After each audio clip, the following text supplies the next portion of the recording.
Berarti sekarang yang ngelaporin siapa? Rudiana. Yang kita laporkan adalah Pak Rudiana sebagai polisi yang kita anggap menyimpulkan atau melaporkan bahwa dalam rangka tanda petik memaksa Rudiana dan Polri agar buka suara tentang hasil pemeriksaan tersebut, maka patut dipertimbangkan untuk mempolisikan Rudiana dengan pasal 220 KUHP. Saya bahkan menantang ke yang dari pengadilan mau bebasin Saka Tatal tuh. Pak, kalau memang warga saya benar-benar mau bisa dibebaskan dengan catatan harus ada tanda tangan warga sekampung Karya Bakti, saya sendiri yang akan berjalan tiap rumah. Saya tanggung jawab, tidak akan minta bantuan siapapun. Yang penting warga saya yang ada di lapas itu semua terbebas.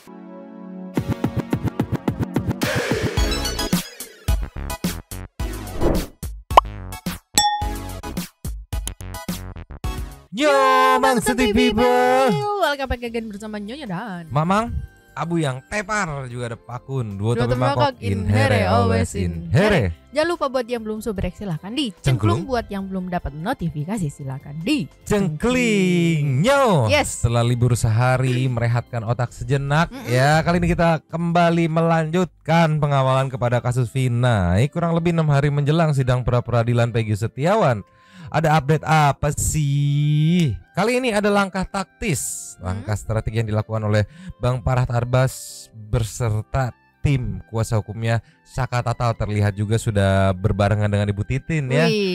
Kali ini mereka melakukan langkah dengan melaporkan Bapak Rudiana. Wow. Itu Rudiana atau bapaknya Eki ya, guna kan sekarang tuh kondisinya tuh kekunci ya, karena ada beberapa saksi kunci ya, contohnya kayak Pak RT juga Pak Rudiana yang sampai saat ini sudah sebulan lebih pun belum bersuara ya terkait masalah ini ya, yang akhirnya Bang Farhad mengambil langkah beserta tim untuk melaporkan Pak Rudiana guna memaksanya untuk bersuara sepertinya ya. Kayak gimana videonya? Meluncur dulu. Nih yo, dari Radar Cirebon atau redaksi Radar Cirebon ya, baru banget 4 jam yang lalu diposting. Ada caption tim kuasa hukum Saka Tatal dalam kasus Vina Cirebon laporkan Ibtu Rudiana selaku ayah almarhum Eki. Nah, kayak gimana penjelasannya diwakili oleh Bang Farhad Arbas, dan kalau kita lihat sebelahnya itu adalah Bu Titin ya, sekarang sudah kompak lagi ya. Ceki, wow. Berarti sekarang yang ngelaporin siapa? Rudiana. yang kita laporkan adalah Pak Rudiana sebagai polisi yang kita anggap menyimpulkan atau melaporkan bahwa terjadi penusukan samurai, tapi ternyata dalam hasil otopsi baik awal maupun dalam pembongkaran mayat tidak ada benda-benda tajam, yang hanya benturan aja. Penyebab kematiannya bukan tusukan tapi hanya benturan di kepala. Jadi laporannya diterima atau lagi diproses ya, karena saya nggak tahu ya, mudah-mudahan Polres ini berkoordinasi dengan Barreskrim atau Polda. Tapi kalau mereka di sini, mereka merasa kasus kecil aja mereka tidak mampu menangani, apalagi memeriksa orang yang mungkin juga sebagai korban anaknya ataupun yang mulai melaporkan perkara ini. Berarti menganggap keterangan dari Rudiana itu rekayasa waktu itu, Bang?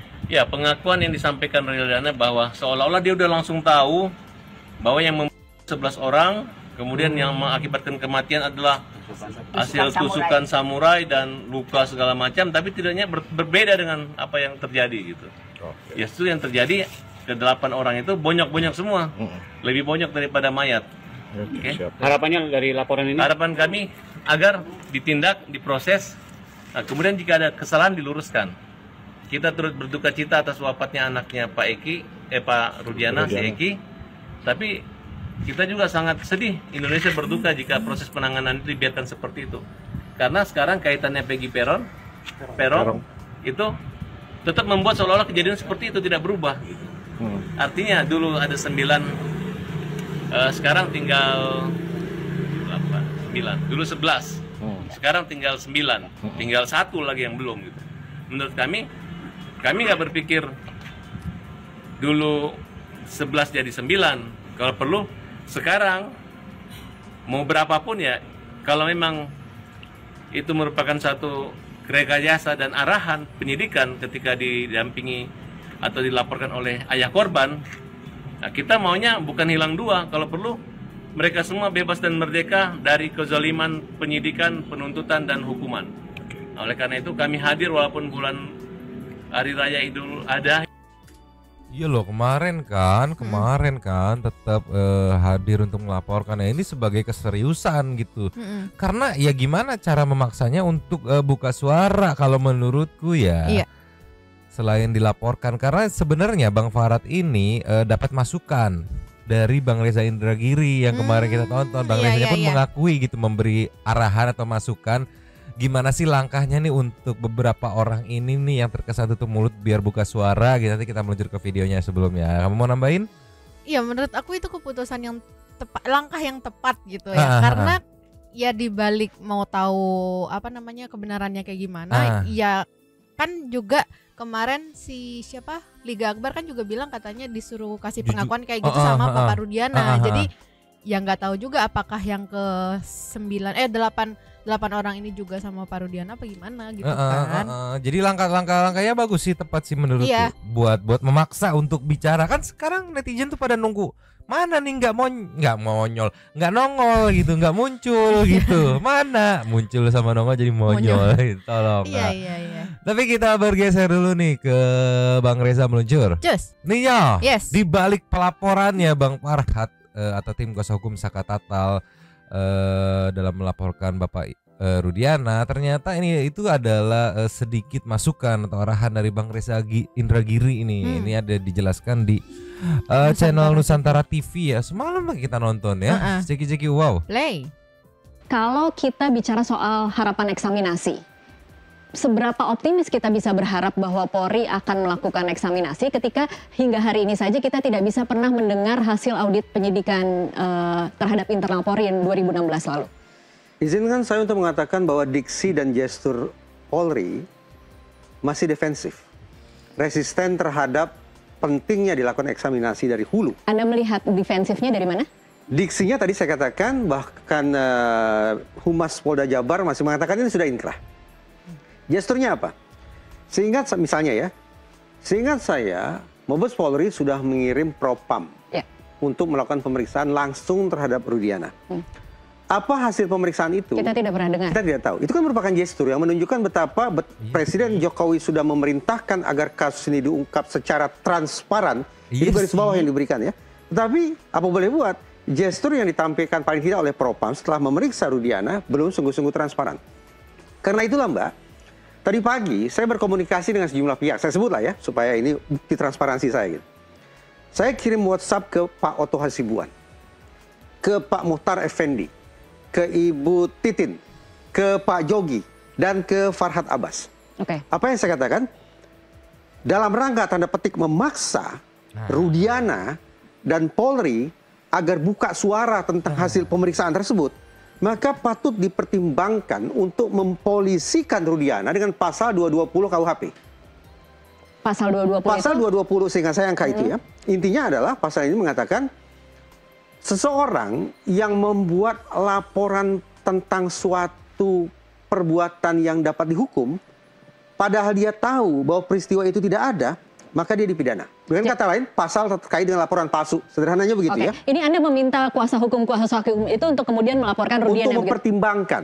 Untuk melakukan laporan terhadap Rudiana ke kepolisian agar Rudiana atau Polri yang akhirnya buka suara. Tentang sesungguhnya apa peran Rudiana dalam kasus ini. Perkiraan saya, peran Rudiana berhasil diungkap dalam pemeriksaan oleh Propam. Tapi sayangnya itu yang tidak diungkap kepada publik. Nah, harapan saya kalau kemudian ada teman-teman yang melaporkan Rudiana dengan menggunakan pasal itu nanti, maka akan muncul daya paksa, Rudiana harus buka suara. Ternyata, tadi sore saya menerima kabar bahwa salah satu dari nama-nama yang saya sebutkan tadi betul-betul melakukan laporan dengan menggunakan pasal 220 KUHP. Siapa? Farhad Abbas. Kita nanti perjalanannya seperti apa? Apakah sungguh-sungguh Polri, saya tidak tahu apakah laporan yang dilakukan ke Mabes Polri, ataukah ke Polda Jabar, atau ke Polres Cirebon Kota, saya tidak tahu. Tapi saya berharap sungguh-sungguh bahwa laporan ini akan ditindaklanjuti, sehingga nantinya kita akan tahu persis apa peran Rudiana. Baik, kita akan lanjutkan di segmen selanjutnya. Pemirsa tetap. Ya kan? Upaya dan keseriusan ya menurutku ya, untuk memaksa atau dalam tanda kutip ya bersuara deh lu biar keungkap sejelas-jelasnya untuk mencari kejelasan, itu terlihat jelas dalam tim kuasa hukumnya dengan sebenarnya kan hanya saran doang dari Bang Reza ya, mereka punya opsi untuk mengabaikan gitu kan. Tapi ini ada satu, tim kuasa hukumnya Saka Tatal gitu kan, berarti Bu Titin dengan Bang Farhad dan teman-temannya ya semuanya akhirnya memutuskan untuk oke, ini upaya untuk memaksa Pak Rudiana untuk buka suara nih terkait permasalahan ini. Iya. Yang akhirnya ngikutin saran dari Bang Reza untuk melaporkan. Nah kan yang jadi pertanyaannya sama kayak dari tadi yang diungkapin Bang Reza nih. Ya semoga diproses. Ya itu yang akan jadi pertanyaan, apakah diproses atau enggak gitu. Jadi maksudnya kalau misalkan tidak diproses ya tetap akan kekunci aja ini gitu. Iya, apalagi kemarin memang yang itu loh, Mang, yang katanya udah diperiksa sama Propam. Tapi ya sampai sekarang memang hasil pemeriksaannya belum dikeluarin kan, iya. belum diungkap ke publik gitu. Iya, sedangkan kan itu yang dibutuhin sekarang tuh, pengen tahu ada kejadian apa sih yang sebenarnya terjadi dulu tuh, gitu kan. Iya, tapi bagusnya dengan udah ngelapor kayak gini dan diinfoin ke publik nih ya. Jadi netizen tahu kemana nih gue harus nge-push nih gitu. Kondisinya kan dari kuasa hukum gue udah melakukan langkah ini, upaya untuk memaksa Ibtu Rudiana untuk buka suara. Tapi ternyata misalkan belum ada progres ataupun follow up-nya masih kurang. Jadi netizen tahu kemana nih gue harus ngerongrong dalam tanda kutip untuk biar ngelanjutin nih nge-follow up laporan dari tim kuasa hukumnya Saka Tatal. Nah, perihal Pak RT dan Ibtu Rudiana ini, selain kemarin yang kita tahu kan jurnalis dari TV One tuh yang gencar-gencaran, kali ini beberapa jurnalis juga udah mulai terfokus ke Pak Rudiana dan Pak RT. Terlihat dari, kita kasih sampel dulu nih dari Kompas meluncur. Nih ya, dari Kompas program Niluh ya, Mbak Niluh datang ke kantornya Pak Rudiana, nggak nemuin, terus datang mencoba ke rumahnya, nggak ada respon, ke tempat Pak RT juga blas nggak ada respon, nggak tahu ya, mendadak susah ditemuin aja gitu. Kita lihat kayak gimana videonya, starting dari menit 9:18 ya. Santai people yang pengen fullnya tinggal meluncur ke Kompas TV, ceki wow. Play. Didatengin.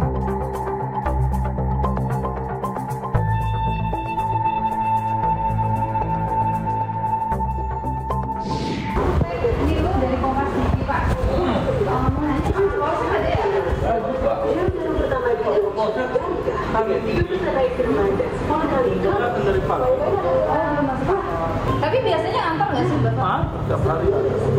Cuma kali ini aja nih. Banyak lihat, kadang-kadang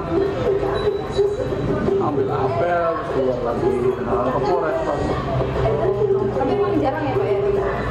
Ada setiap hari. Tapi lebih banyak di sini kan sebentar.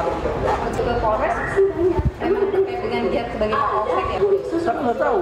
Masih banyak ya Pak ya? Oke.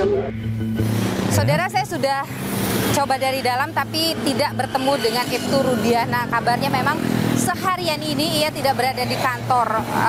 Mereka tidak bisa juga menjelaskan kepada saya kemana Ibtu Rudiana karena tidak ada informasi yang didapatkan. Tapi katanya sih biasanya ngantor kok. Hanya memang hari ini ia tidak berkantor. Saya akan coba saudara untuk berkunjung ke rumahnya atau menelusuri tempat tinggal dari Ibtu Rudiana yang tentu akan coba untuk bisa mungkin mengulik informasi dari sana terkait dengan keberadaan dari Ibtu Rudiana ini. Ikuti saya saudara.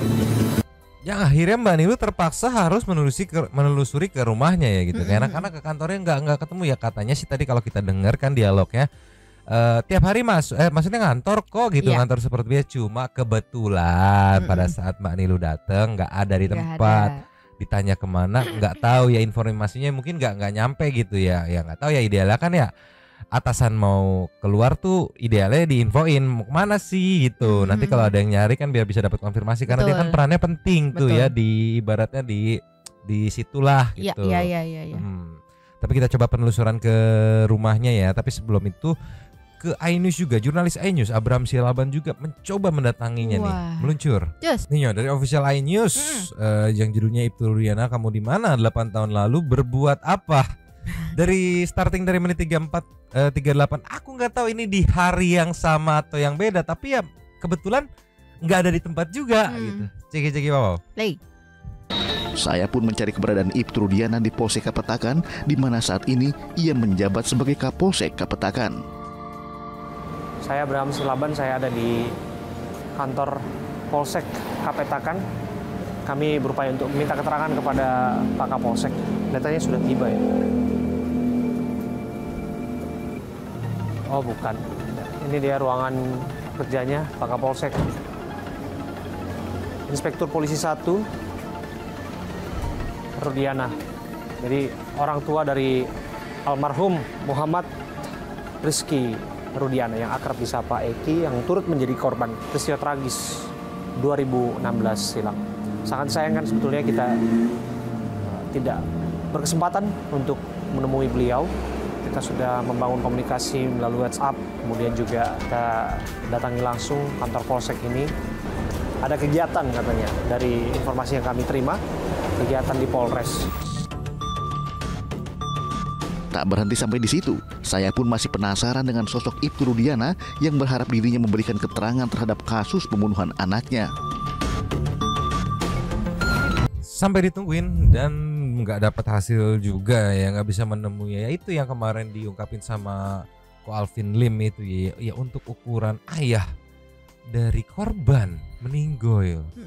Terlalu acuh, terlalu diam gitu. Ada ya wajar kalau menurut akhirnya netizen mempertanyakan gitu. Cuman yang menarik nih, tadi aku salvok sama ini nih. Back lagi, kalau kita back ya.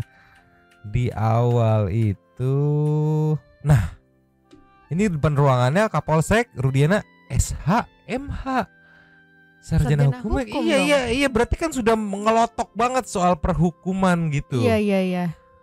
Kok bisa tidak membuka suara? Kan berarti dia tahu nih ada yang nangkap kan maksudnya. Bukan orang yang ya tahu sedikit-sedikit soal hukum. Enggak, kan ini ngelotok banget kan. Berarti SHMH loh. Iya. Iya kan? Jadi makin ragu aja, atau jadi makin netizen makin bertanya-tanya aja gitu. Kayak mungkin bisa tercetus pemikiran seperti ini. Oh pantes, kayaknya dia tahu ada yang janggal, makanya sampai saat ini belum buka suara. Iya. Kan ya yang nangkep keanehan kan rata-rata orang-orang hukum semua ngelihat kan dari berkas tuntutan segala macam gitu. Ini tadi aku lihat SHMH. Wah ini bukan orang yang nggak ngerti atau yang nggak ngelotok soal hukum, ini ngelotok banget nih. Tapi kemana? Iya, cuma nongol di awal-awal doang yang itu pun meminta untuk netizen stop kan ibaratnya kan meminta untuk stop. Iya. Cuman kan ya gimana ya, nggak bisa stop gitu aja gitu kan. Gak bisa, netizen tuh karakternya kalau udah up ke permukaan gas terus sampai tuntas gitu.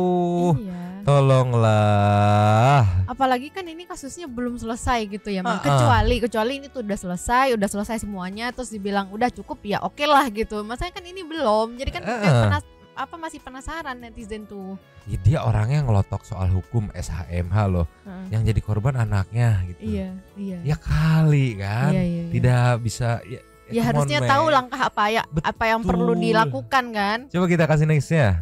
Ini Yes. Ini ada highlights atau cuplikan saat Mbak Niluh mencoba menyotroni rumah Pak RT yang sekarang juga menghilang. Ceki wow. Play. Ini rumah Pak RT. Iya. Oke loh. Permisi. Ini benar rumahnya Pak RT dulu ya? Iya. Kafi ya? Iya. Oke. Mbaknya? Saya kakaknya. Oh kakaknya. Saya Niluh dari Kompas TV. Maaf. Waktu dulu 2016 ada di sini juga nggak sih? Saya lagi di Jakarta. Oh di Jakarta, nggak ada di sini ya. Kalau Pak RT ada nggak sih? Oh lagi pergi. Lagi pergi. Kalau Kafi? Kerja. Oh jadi nggak ada di rumah ya? Oke. Kalau mbaknya kenal nggak dengan mereka berdua? Kenalnya sama Udin aja. Sama Udin kenal ya. Waktu malam itu nggak pernah ada cerita-cerita mereka sering ngumpul di sini, tahu? Nggak tahu deh. Oke. Jauh sih. Oh gitu. Iya. Tapi Udin tahu kalau sering kesini atau gimana? Soalnya saya dari 2000 udah di Jakarta. Oh jadi nggak pernah ketemu? Enggak. Oke. Pak RT nggak ada ya? Iya. Oke. Baik. Terima kasih ya, Mbak. Siapa Mbak? Maaf. Mbak Ero ya. Terima kasih banyak ya Mbak ya. Jadi tidurnya di sini waktu itu? Di situ? Ini kan rumah Pak RT nih? Ya, ini rumah anaknya. Rumah anaknya? Yang tidur di sini.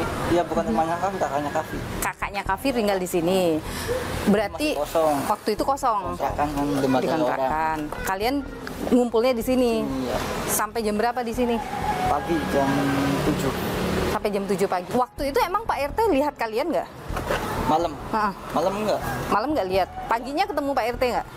Paginya enggak. Jadi Pak RT nggak tahu juga kalian ada di sini atau tidak ya? Oke, tapi kalau Kafi tahu kalian ada di sini. Nah itu dia kuncinya, Pak RT nggak tahu kenapa bersaksi dan sebaliknya Kavi yang tahu tapi tidak bersaksi. Itu kan yang akhirnya mereka berdua tuh jadi pencarian para netizen yang mengawal kasus ini ya.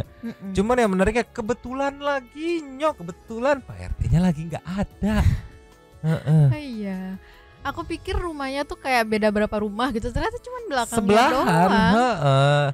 Cuman yang menarik kan sekarang katanya sudah tidak menjabat lagi sebagai RT. Nggak tahu kenapa tiba seperti orang sibuk yang sudah ditemuin ya kan, kemana pertanyaannya? Benar. Ya kali dalam seminggu deh nggak bisa ketemu gitu, sejam aja gitu kan. Sulit sekali Kang Deddy nyari nggak tembus, teman-teman jurnalis nyari nggak tembus. Kemana sih Pak RT kan? Ini dari Kompas. Dicari juga sama tadi Bang Abraham Silaban nih meluncur. Ininya bisa kita lihat di tempat yang sama, siapa tahu pas Bang Abraham Silaban ke sana ketemu nih. Ceki-ceki wow. Selain Ibtu Rudiana, saya pun menelusuri rumah Pak RT, tempat di mana para terpidana mengaku tidur di kediamannya saat malam pembunuhan Vina dan Eki. Bawa HP. Tapi komunikasi lewat mana enaknya ya? Tapi Teteh, mohon maaf, anaknya ya? Iya.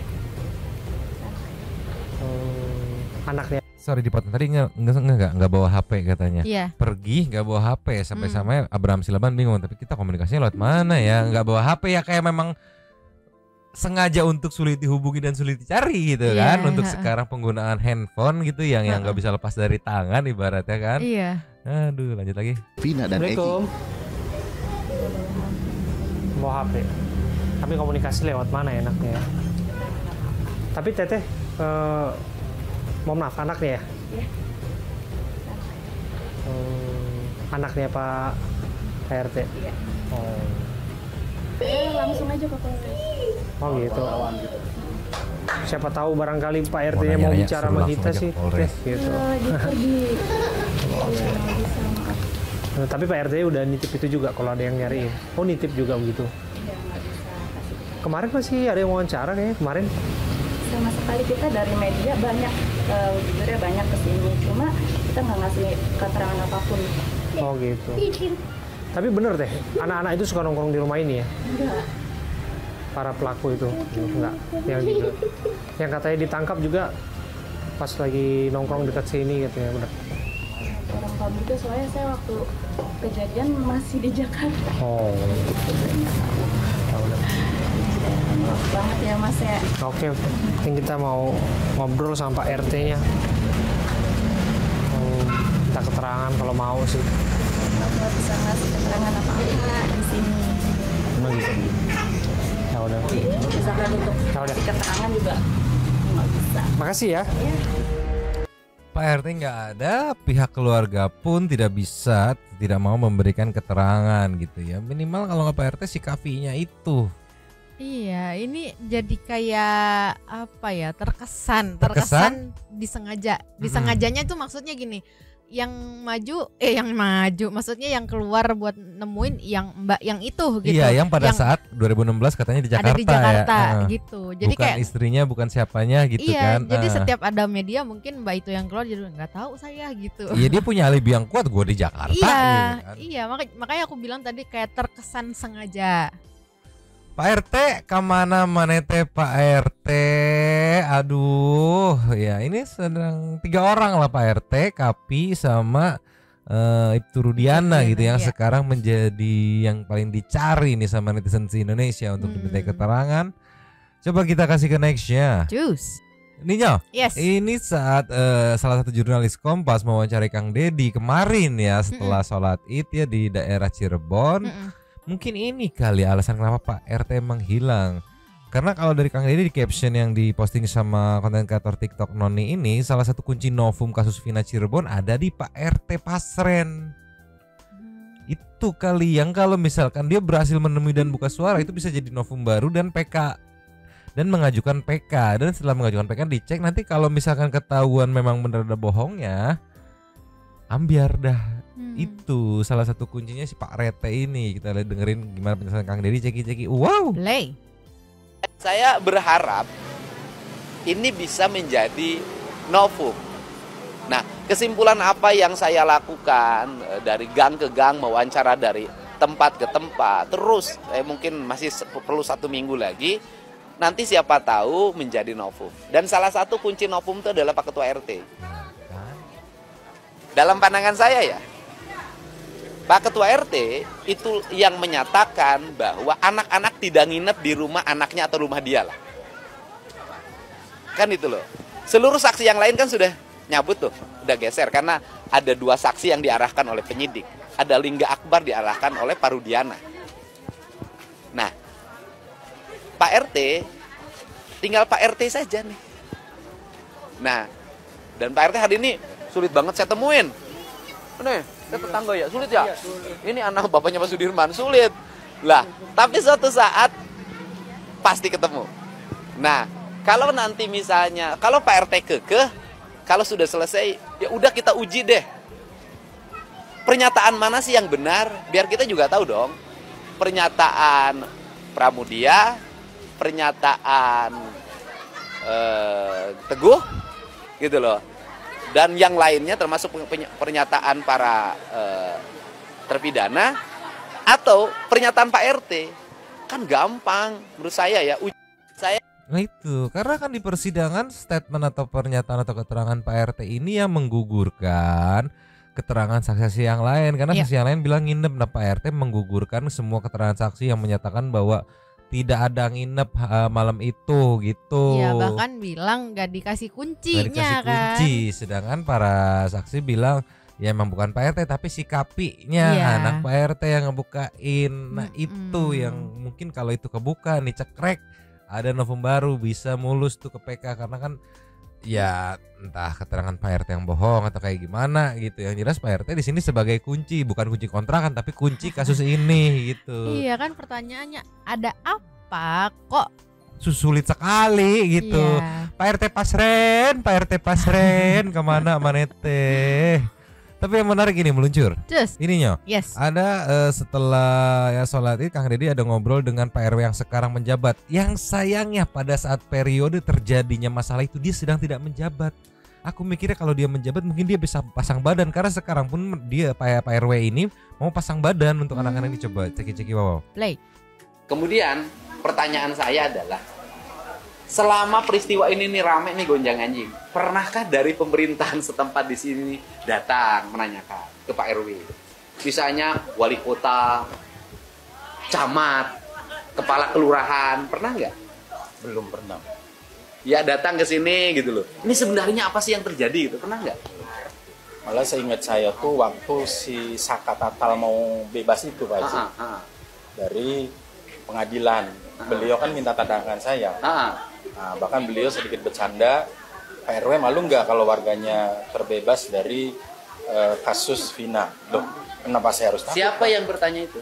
Pak itu yang dari pengadilan, yang minta tanda tangan saya. Oh iya. Kenapa saya harus malu? Tapi Pak RW siap. Ya siap kata saya. Apalagi ini udah jelas-jelas warga saya itu difitnah kata saya. Oh bisa difitnah Pak RW? Ya saya tahu persis karakter mereka. Dan menurut saya nggak akan mungkin Pak, warga saya bahkan itu masih ada saudara saya. Bahkan saya sempat nangis waktu itu karena nggak percaya warga saya ada yang terbebas, yaitu si Saka. Bahkan mereka itu rata-rata ke saya itu manggilnya Wak Bas, karena memang secara silsilah saya itu di sini dituakan Pak Haji. Nah kemudian saya bahkan menantang ke yang dari pengadilan mau bebasin Saka Tatal tuh, Pak, kalau memang warga saya benar-benar mau bisa dibebaskan dengan catatan harus ada tanda tangan warga sekampung Karya Bakti, saya sendiri yang akan berjalan tiap rumah. Saya tanggung jawab, tidak akan minta bantuan siapapun. Yang penting warga saya yang ada di lapas itu semua terbebas. Karena secara pribadi saya nggak yakin bahwa anak-anak saya itu melakukan hal yang biadab dan bahkan di luar kemanusiaan. Tapi warga Bapak nanti bisa bebas dengan tanda tangan, Pak. Tanda tangan dari Mahkamah Agung. Amin, amin. Jadi Bapak ini yakin warga Bapak tidak bersalah? Yakin, saya yakin-yakinnya. Saya tidak percaya kalau warga saya melakukan itu. Kenapa pada waktu itu pada takut? Ya nggak tahu, saya waktu itu kebenaran kan tidak dilibatkan Pak Haji. Karena saya memang tidak jadi pengurus, kemudian bahkan saya pun setelah saya maju lagi di 2017, beberapa hari setelah saya dilantik jadi RW, saya izin ke orang tuanya. Pak Sanos, Pak Muran, Bu Haji Jati, saya ingin bertemu dengan mereka, meyakinkan hati saya. Yang saya harapkan kalau memang benar-benar orang-orang yang ahlinya bidangnya di bidang ini bisa percaya dengan kesaksian-kesaksian yang sudah jujur, mudah-mudahan warga saya, saudara saya bisa dibebaskan. Kemudian itu yang aduh sayang banget pada saat 2016 itu Pak RW ini sedang tidak menjabat. Iya. Kalau nggak salah, kalau fullnya, kalau nonton di videonya Kang Deddy itu dia menjelaskan dia udah 4 kali ngejabat, cuma pada saat itu periode dia sedang tidak menjabat gitu. Kalau misalkan pada saat itu dia menjabat, mungkin Pak RW bisa ngekonfrontir Pak RT untuk yang benar lu ngasih kesaksian gitu kan. Karena balik lagi sampai berani ibaratnya menawarkan jaminan. Kan itu warga dia ibaratnya kan tinggal di sini. Kayak menjelaskan nggak ada kok di sini yang malu napi segala macam, justru semuanya nggak yakin. Kalau perlu tanda tangan satu kampung, saya kan minta satu-satu demi bisa ngebebasin. Yang dia mention udah bukan warga saya lagi, anak-anak saya dia mention ya kan. Itu yang bikin Pak RW ini sekarang tuh kayak gemes banget gitu. Setelah ibadah tuh tadi kalau nggak salah di konten Kang Deddy dijelasin Pak RT Pasaran kemana sih, gue tahu kemana, kayak gemes banget gitu. Iya. Ya kalau beberapa konten pun kita lihat Pak RT Pasaran sepertinya sekarang ini dimusuhi ya oleh warga kampung situ ya. Ya mungkin karena kan rata-rata di sana kan kalau aku lihat dari kontennya Kang Deddy gitu kan pada nggak percaya, maksudnya nggak yakin kalau yang ditahan sekarang itu melakukan gitu kan. Iya sama-sama mempertanyakan itu si Kapi kenapa bisa bebas. Terus Pak RT ternyata keterangannya memberatkan dan nggak ngaku. Wah itu Pak RT sekarang dimusuhin satu kampung, satu Indonesia. Dicari keluarga bawa handphone sulit dihubunginya ya. Jadi DPO-nya netizen ya. Tapi respect sama Pak RW yang sekarang ya. Terlihat banget gitu care-nya kayak gimana upayanya nih. Respect. Kita kasih nextnya. Cus.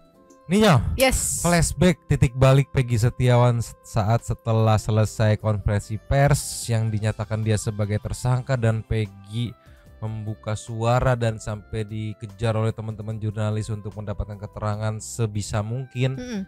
Inilah titik baliknya, kita napak tilas ya sebelum menjelang pra peradilan nanti Senin depan ya.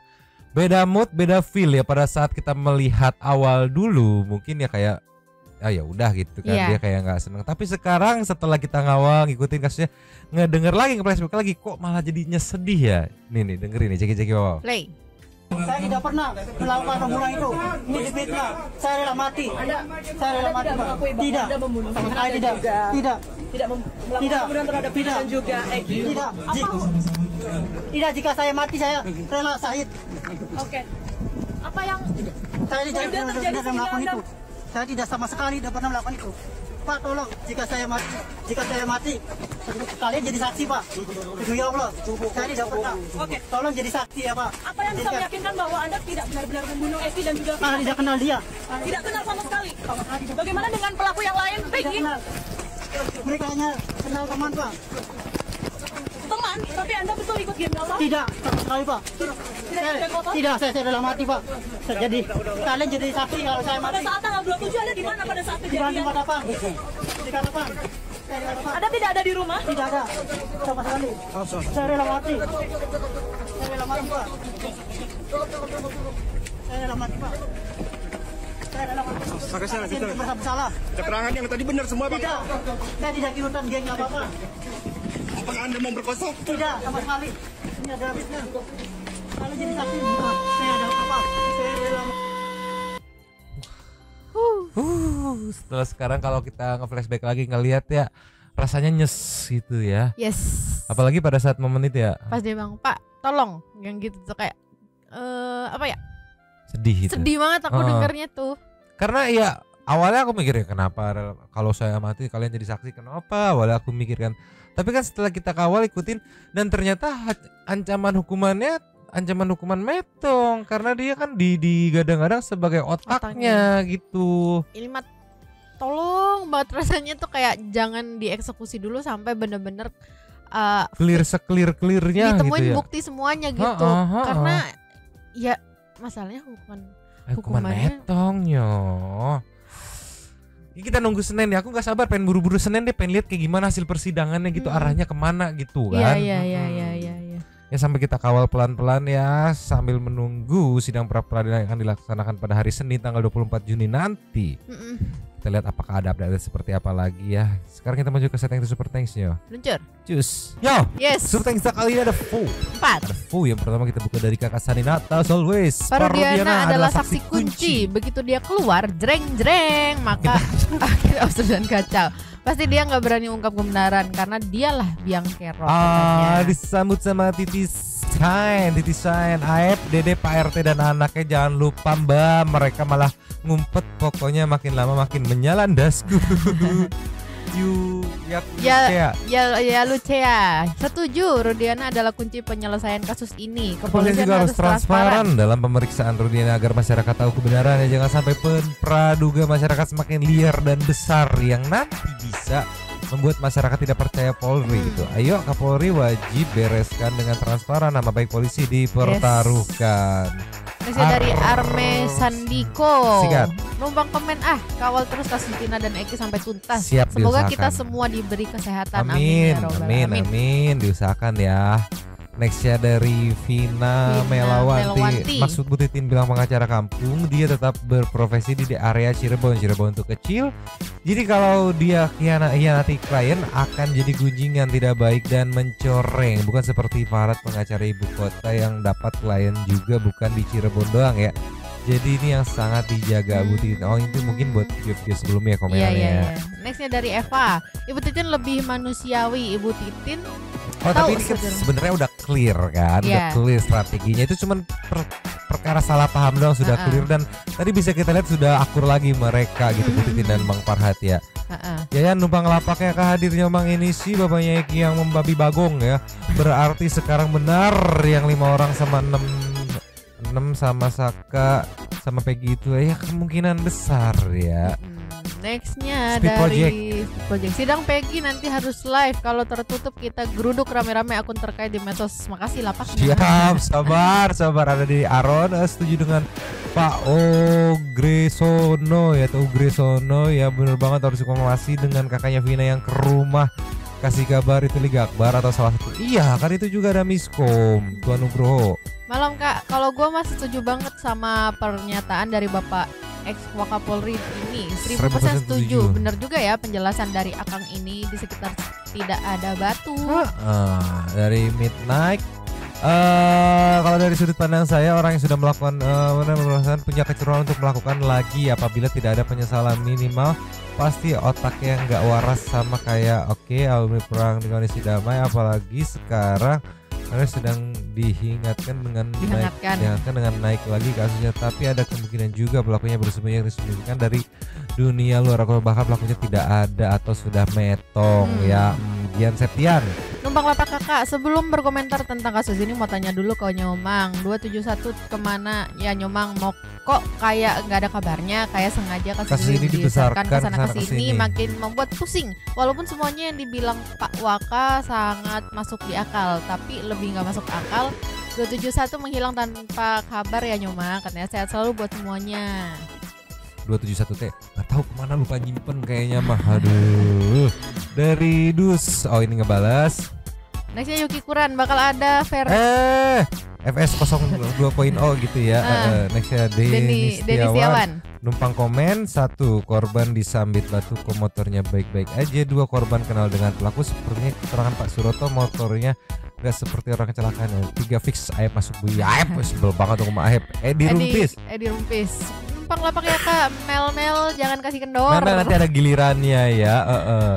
Panji Saputra yang jelas Bu Titin itu ibu-ibu katanya. Iya, namanya Bu Titin ya pasti ibu-ibu atuh. Nextnya dari Pulau Dewata Official ya. Kenapa kasus sangat berbelit? Karena mereka lagi mikirin masalah motifnya. Motif yang dibikin Rudiana harus lindungi pelaku. Kalau dulu FS dan perkara situs judi akhirnya memutuskan motif dendam pelecehan PC masuk dan masalah judi itu hilang. Kalau dia gimana? Kalau perkara ngaku dia salah itu akhirnya terpindah dibebasin, bakal cari dong pelakunya siapa. Kalau logikanya Rudiana itu bawahan, masalah bubuk. Apa itu instruksi atasannya saat itu? Makanya bisa diam aja pas kasus diacak-acak satu anak cowboy. Aku no comment. Terlalu bahayong. Anjir disambut lagi. Ayo coba bantuin. Dengan membantu kasih exit plan, masalah motif, kira-kira motif apa yang cocok untuk kasus ini biar atasannya Rudiana nggak keseret masalah. Semakin lama komplotan Rudiana dapat motif yang masuk akal, makin lama drama penahan si Peggy Setiawan, katanya kasihan dia kalau harus lama-lama di dalam sana, mungkin lagi ngerjain borongan bangun rumah pas ditangkap kemarin. Kalau aku mah sederhana ya, kalau menurut ini opini ku pribadi ya. Mungkin Pak Ruth ini bisa keluar dan meminta maaf pada saat itu saya terbawa emosi dan terlalu termakan omongan Aep. Dah, Aep kembali. gitu kan. Iya. Saya terlalu terbawa emosi karena ibaratnya anak saya sendiri gitu. Yang akhirnya saya kemakan omongan Aep. Dah, Aep itu ibas. Kasus ini bagaikan bangkai di dalam air yang jernih ya. Untuk menghilangkannya airnya harus dikeruhkan agar tidak kelihatan pada gadis official. Nyonya dan Mamang coba buka Google Street View SMP 11 Cirebon di Google Street 2000. Ini waktu dimaksud sama Kang Ferry yang yang 2016 nggak ada. Iya, udah dicek, nggak tahu kenapa bisa hilang itu dan habis. Terima kasih kepada para sultan satu yang sudah memberikan support thanks kepada kita dan juga memberikan ruang kepada Santi People yang lain untuk berkomen-komen, berpisah-pisah, bersilaturahmi dan juga menyampaikan aspirasi di kolom di bawahnya. Terima kasih sudah menonton, lanjut di komen seperti biasa. Nyonya dan Mamang, Abu yang bobo dan Paku yang bangun tiap mendengar closing karena mau dikeluarin. Dua cabut dulu dan ciao.